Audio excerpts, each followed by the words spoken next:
Hello everyone.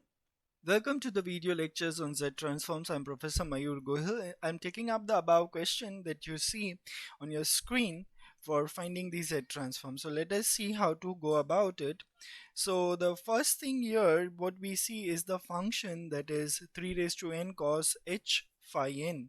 So we write down that function. Now as we know that we haven't seen so far any formula for cos h of n in under Z transform. So what we do is we use the definition of cos h of n as our basics.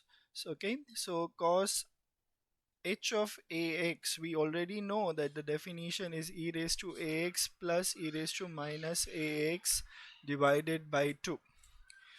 Now we handle this with this definition, so we have it over here. So the function now becomes 3 raised to n e raised to phi n plus e raised to negative of phi n over 2. Okay, that's what we can see now. This is the function that we have. The next over here, we take Z transform operator on both the sides. When we apply Z transform operator, we remember that the Z transform operator is a linear operator. Okay, we write down, if we forget that, then here we can just say that Z is linear operator.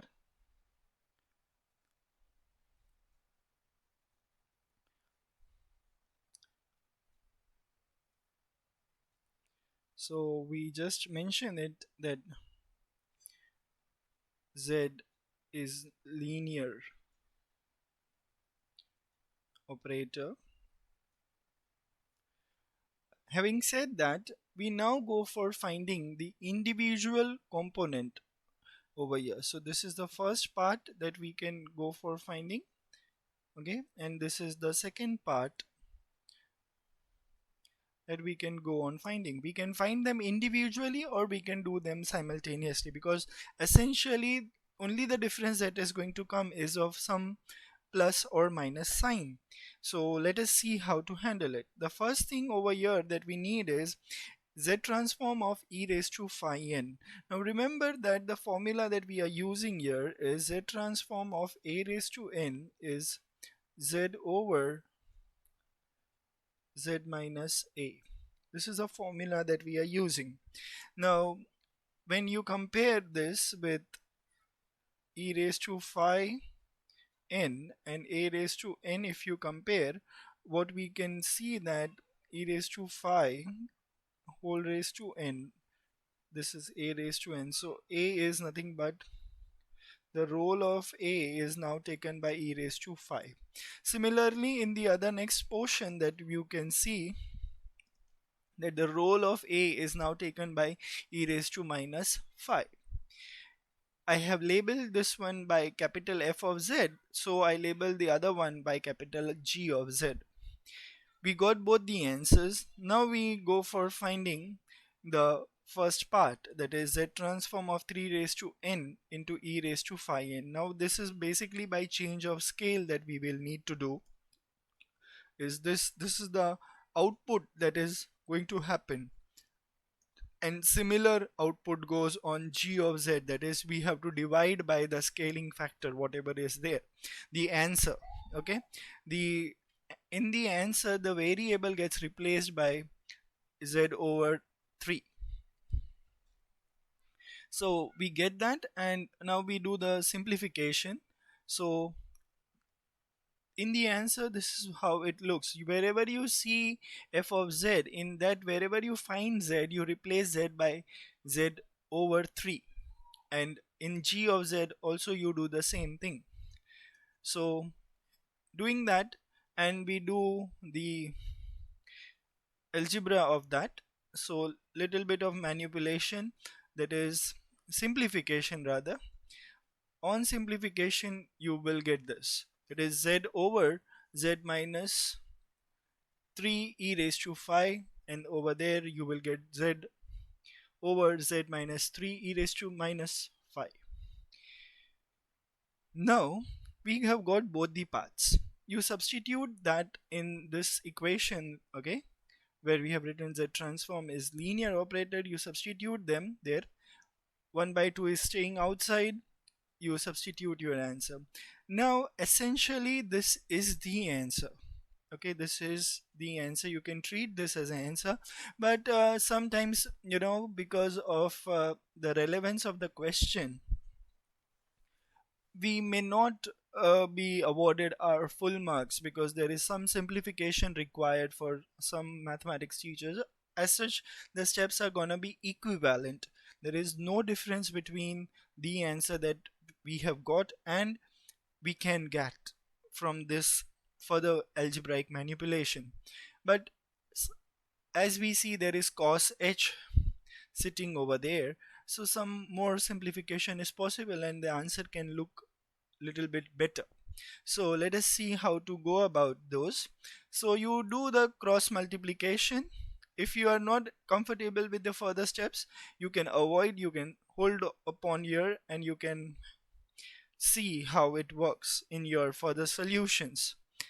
But I would recommend you to do the solving because this will help you to understand how the components of the question are there in the answer. So now what you do is cross multiplication. So those of you are not conversant with the basic school algebra, you will need this kind of understanding here. I'll just show you how does that happen. That is a over b plus c over d. This can be now written as ad plus bc times bd. That's how the components are taken care. So what you do basically is you take the denominator of the first portion, multiply it to the second one, numerator, okay, and the denominator of the second part, you take it and you multiply it to the numerator of the first one, and then there is also the multiplication of the denominators together. That's quite of a bit mess over there, but then this is how it works in algebra. So what we do is, rather than complicating, as mathematicians we will just say that we take the LCM over there. So that's how it is. If you understand it later on as you grow, you need to be conversant with these techniques because these are the fundamentals as they are treated.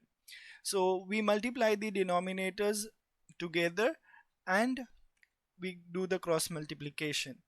Having done that, I would just say that please be slightly careful at this step because you tend to go wrong. You tend to apply over your formulas like a plus b and a minus b. They are not there. Please be very careful here. Don't go wrong at this step. After this, we take the common terms in the numerator as well as in the denominator. We see that minus 3z is common in the numerator as well as in the denominator, and in the numerator there is z square plus z square, so it lands up onto 2z. Now what happens is that we want to adjust this, as we see that there is some terms like cos h are coming back. So what we do is, now after this step, we divide the numerator by 2 and the denominator by 2. So what happens here, in the numerator you can see there is 2z square over 2, right? So 2z square over 2, 2 and 2 gets cancelled, and when the 2 comes over here in the second portion, I keep it like this, the way I have kept. In the denominator, essentially it's not got divided by for the each term, rather what has happened is this, in order to establish cos h back, what I have done is 3 is multiplied by 2, so I have divided it by 2 again. So basically it's a bit of manipulation, and then I get the term as my final answer as z square minus 3z cos h of phi over z square minus 6z cos h of phi plus 9. Now this is the final answer in my uh, whole solution. Okay, so this answer is also an equivalent version of the answer that I have shown you about. Now, most of the teachers are desirable for the last answer because it relates with the components of the question. But if you write the above one, I don't think anyone should reduce your marks. They are equivalent forms. Okay. Now, what do we go for? The most important thing from here is the understanding. Please see to it that the answer of z transform here is free from the variable n. There is no n over there in the final answer involved. Okay, this is what very crucial understanding that I would like to point out. Let us go for the next question over here. So the question is, find f of z, find the z transform of cosine of n pi by 5 plus 6. How do we go about it? So we first consider the function, and now comes a very important formula which gives this result out. So the formula I'll mention here, it is cos a plus b is same as cos of a cos of b minus sine of a sine of b. This is the formula. Now when it is plus, remember the output is with minus. Okay, and when there is going to be minus, then there will be plus. So this is how you remember. With cos there is plus minus, then output is minus plus, and the terms remain the same. Okay, and now we go for finding the z transform of this. Now as we know, z transform is a linear operator. We operate only over cos n pi by phi, and it is then with the minus sign gets you just ignore it right now, and then sine 6 comes outside, and the z transform operator operates only on sine n pi by phi. Now what do? We calculate the z transform of cos n pi by phi. Now we have already seen the formula. Let's recall the formulas. So the formula says cos nx is equals to z into z minus cos x over z square minus 2z cos x plus 1. And the same denominator is there in sin nx formula, only the difference is the numerator z sin x. Now who is going to play the role of x over here in this question is, what we have is, if we compare, x is gonna be pi by phi. Okay, so we have to be very careful while writing this. So cos 6 is as it is, then we have the formula for z cos of n pi by phi. You just replace x by pi by phi, you get the answer. The next one is again in the same way, you use the formula, get the answer. Do not get write the value of uh, pi by phi right now. Okay, sine pi by phi over here, and do not write any irradicants or surds in between. We will, if we require, we will substitute it at the end. We would recommend later. So right now we just go with the angle whatever we have. Now you do again that algebra. You do this algebra, you get the following terms. Okay, and because the denominator is common, I have taken it common and simplified a bit. So now can you see, from the last two terms z can be taken common, rather minus z can be taken common. So when you take minus z outside, you get cos 6 cos pi by phi plus sine 6 sine pi by phi. Now it is again the formula for cos of a minus b, right?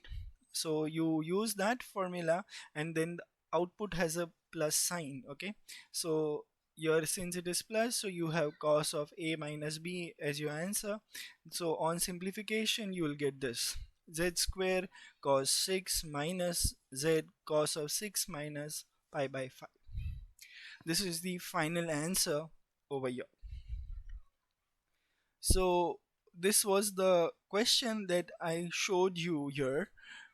You have to be very careful while taking up the solution and putting the values. Okay, so this is the answer for the solution. I do not recommend you now to substitute the value for cos pi by 5. It's not going to make any big difference.